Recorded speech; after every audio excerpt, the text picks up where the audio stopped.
ಹರೇ ಶ್ರೀನಿವಾಸ. ಎಲ್ಲರಿಗೂ ನಮಸ್ಕಾರ. ಉಮಾ ಶ್ರೀಧರ್ ಚಾನಲ್ಗೆ ಸ್ವಾಗತ.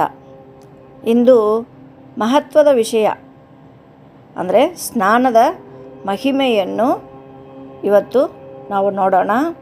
ಮಧ್ವ ಸಂಪ್ರದಾಯದಲ್ಲಿ ಸ್ನಾನದ ನಿಯಮಗಳು ಹೇಗೆ, ಸ್ನಾನದ ಸಮಯ, ವಿಧಾನ ಮತ್ತು ಮಂತ್ರಗಳ ಮಹತ್ವ ಏನು, ಸ್ತ್ರೀಯರ ಸ್ನಾನದ ನಿಯಮಗಳು, ಸಮಯ ಮತ್ತು ವಿಧಾನ, ಶುದ್ಧ ಅಶುದ್ಧ ನಿಯಮಗಳು, ಯಾವ ಸಂದರ್ಭಗಳಲ್ಲಿ ಸ್ನಾನ ಕಡ್ಡಾಯ, ಇದನ್ನು ನಾವು ಇಂದು ಈ ವಿಡಿಯೋದಲ್ಲಿ ತಿಳಿಯೋಣ. ಸ್ನಾನ ಮಾಡುವುದು ಕೇವಲ ಶುದ್ಧತೆಗಾಗಿ ಅಲ್ಲ, ಇದರ ಧಾರ್ಮಿಕ ಮತ್ತು ಆತ್ಮ ಶುದ್ಧಿ, ಅದಕ್ಕಾಗಿಯೂ ನಾವು ಸ್ನಾನವನ್ನು ಮಾಡಬೇಕು.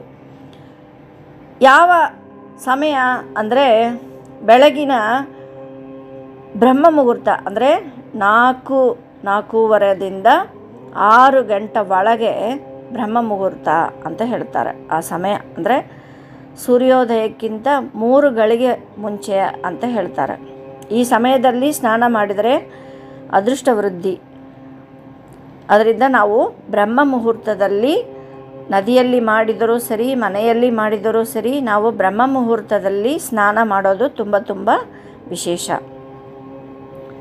ಕಾರ್ತಿಕ ಮಾಸ, ಏಕಾದಶಿ, ಅಮಾವಾಸ್ಯೆ, ತೀರ್ಥಯಾತ್ರೆಗಳಲ್ಲಿ ನದಿ ಸ್ನಾನ ಇಂಥ ಸಮಯದಲ್ಲಿ ನಮಗೆ ತುಂಬ ವಿಶೇಷ ಪುಣ್ಯ ಕೊಡುತ್ತದೆ.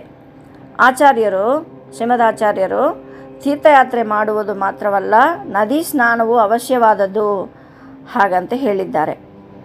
ನದಿಗೆ ಪ್ರವೇಶಿಸುವ ಮುಂಚೆ ನಾವು ಮೈ ಶುದ್ಧತೆಗಾಗಿ ಮಲಸ್ನಾನವನ್ನು ಮಾಡಬೇಕು ಮೊದಲು.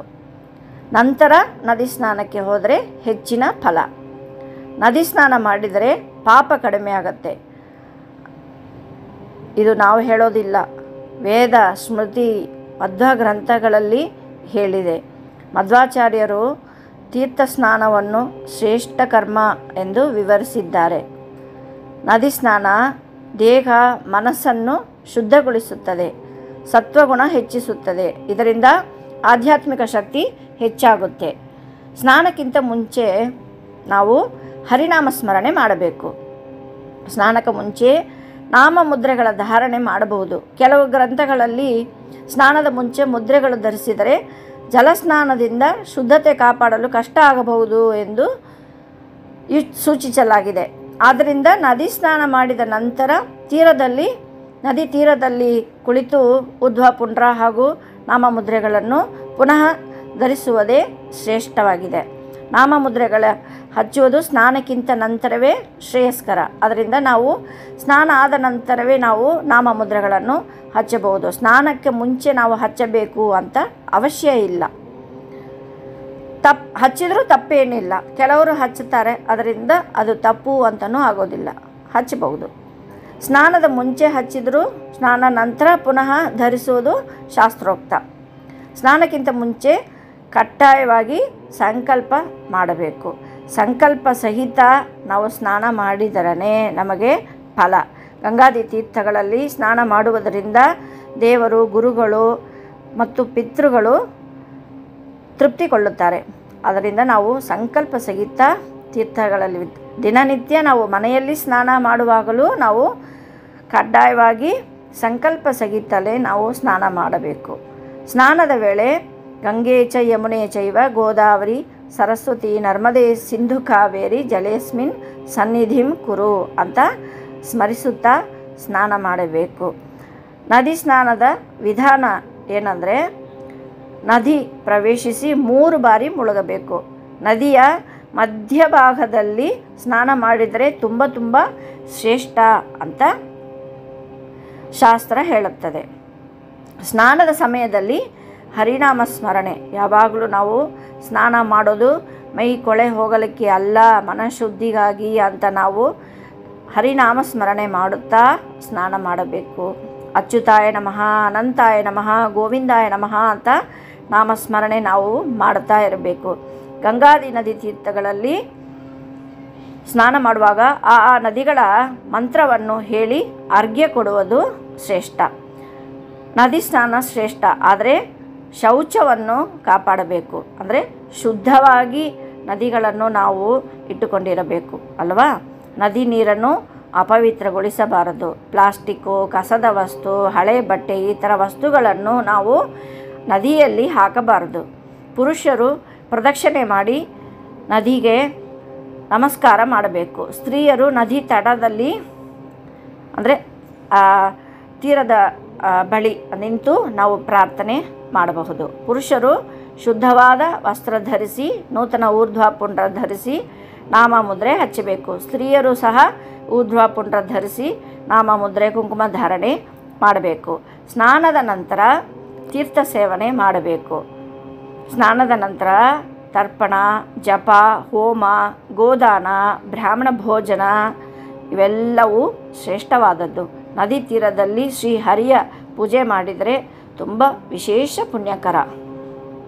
ಪುರುಷರು ನದಿ ಸ್ನಾನ ಮಾಡುವಾಗ ಅಶುದ್ಧ ವಸ್ತ್ರ, ಸ್ನಾನ ಮಂತ್ರ ಬಿಟ್ಟು ಮಾತನಾಡುತ್ತಾ ಇರುವುದು, ಅಶ್ರದ್ಧೆ ತೋರುವುದು ಇವೆಲ್ಲ ಬಿಡಬೇಕು. ದ್ವಾದಶಿ ದಿನ ಮಹಾಪರ್ವ ದಿನಗಳಲ್ಲಿ ಸ್ನಾನ ಮಾಡಿದರೆ ಹೆಚ್ಚಿನ ಪುಣ್ಯ. ಸ್ತ್ರೀಯರು ರಜಸ್ವಲ ಸಮಯದಲ್ಲಿ ನದಿಗೆ ಪ್ರವೇಶ ಮಾಡಬಾರದು, ಅಂದರೆ ಮುಟ್ಟು ಸಮಯದಲ್ಲಿ. ಸಂತಾನ ಅಂದರೆ ಮಗು ಹುಟ್ಟಿದ ಬಾಣಂತಿ ಅಂತಾರಲ್ಲ, ಅವರು ಕೂಡ ನದಿ ಸ್ನಾನಕ್ಕೆ ಹೋಗಬಾರ್ದು ಸ್ವಲ್ಪ ದಿವಸ. ಗರ್ಭಿಣಿಯರು ಅಗತ್ಯವಿದ್ದರೆ ಮಾತ್ರ ನದಿ ಸ್ನಾನ ಮಾಡಬಹುದು. ಅನಾವಶ್ಯಕವಾಗಿ ಮಾಡುವುದನ್ನು ಬಿಡಬೇಕು. ನದಿಯ ಸ್ನಾನದ ವೇಳೆ ನಾವು ಯಾವುದನ್ನು ಮಾಡಬಾರದು ಅಂದರೆ ನಿಷಿದ್ಧವಾದದ್ದು ಯಾವುದು ಅಂದರೆ ಮಧ್ವ ಸಿದ್ಧಾಂತ ಪ್ರಕಾರ ಮೀನುಗಳು ಹೆಚ್ಚು ಇರುವ ಸ್ಥಳಗಳಲ್ಲಿ, ಕಸೆಗಳು ಹೆಚ್ಚು ಇರುವ ಸ್ಥಳಗಳಲ್ಲಿ, ಇಂಥ ಸ್ಥಳಗಳಲ್ಲೆಲ್ಲ ನಾವು ಸ್ನಾನ ಮಾಡಬಾರದು. ಮಧ್ಯಾಹ್ನ ಹಾಗೂ ರಾತ್ರಿ ಸಮಯದಲ್ಲಿ ಸೂರ್ಯ ಅಸ್ತಮನ ನಂತರ ನದಿ ಸ್ನಾನ ಮಾಡುವುದನ್ನು ನಾವು ಬಿಡಬೇಕು. ಪಾದಗಳ ಮೂಲಕ ಜಲ ಪ್ರವೇಶಿಸುವಂತಿಲ್ಲ. ಸ್ವಲ್ಪ ನೀರನ್ನು ಕೈಯಲ್ಲಿ ಎತ್ತಿಕೊಂಡು ಶಿರಸ್ಸಿಗೆ ತಲೆಗೆ ಹಾಕಿ ನಂತರ ಪಾದ ಸ್ನಾನ ಮಾಡಬೇಕು. ನದಿ ಸ್ನಾನದ ನಂತರ ತೀರ್ಥ ಪ್ರದಕ್ಷಿಣೆ ಮಾಡಿದರೆ ಪುಣ್ಯ 100 ಪಟ್ಟು ನಮಗೆ ಹೆಚ್ಚುತ್ತದೆ. ಗಂಗಾ, ಕೃಷ್ಣ, ತುಂಗಭದ್ರಾ, ಕಾವೇರಿ ಮೊದಲಾದ ಪವಿತ್ರ ನದಿಗಳಲ್ಲಿ ಸ್ನಾನ ಮಾಡಿದರೆ ನಮಗೆ ಅಪಾರ ಫಲ. ವೀಕ್ಷಕರೇ, ನೀವು ಯಾವ ಪವಿತ್ರ ನದಿಗಳಲ್ಲಿ ಸ್ನಾನ ಮಾಡಿದ್ದೀರಿ? ನದಿ ಸ್ನಾನದ ವೇಳೆ ನೀವು ಅನುಸರಿಸುವ ವಿಶೇಷ ನಿಯಮಗಳಿವೆಯೇ? ನೀವು ನದಿ ಸ್ನಾನ ಮಾಡಿದಾಗ ಅನುಭವಿಸಿದ ಆಧ್ಯಾತ್ಮಿಕ ಶಕ್ತಿ ಏನಾದರೂ ಇದೆಯೇ? ನದಿ ಸ್ನಾನದ ಬಳಿಕ ಮಾಡಬೇಕಾದ ಧಾರ್ಮಿಕ ಕಾರ್ಯಗಳ ಬಗ್ಗೆ ನಿಮಗೆ ಏನಾದರೂ ತಿಳಿದಿದೆಯೇ? ಕಮೆಂಟ್ ಮಾಡಿ ನನ್ನ ಜೊತೆ ಹಂಚಿಕೊಳ್ಳಿ. ಈ ಮಾಹಿತಿ ನಿಮಗೆ ಇಷ್ಟವಾದರೆ ಲೈಕ್ ಮಾಡಿ, ಶೇರ್ ಮಾಡಿ ಮತ್ತು ಚಾನಲ್ ಸಬ್ಸ್ಕ್ರೈಬ್ ಮಾಡಿ. ನಿಮಗೆ ಈ ವಿಡಿಯೋದಲ್ಲಿ ಏನಾದರೂ ಹೊಸದಾಗಿ ತಿಳಿದಿದ್ದರೆ ಕಮೆಂಟ್ ಮಾಡಿ ಹಂಚಿಕೊಳ್ಳಿ.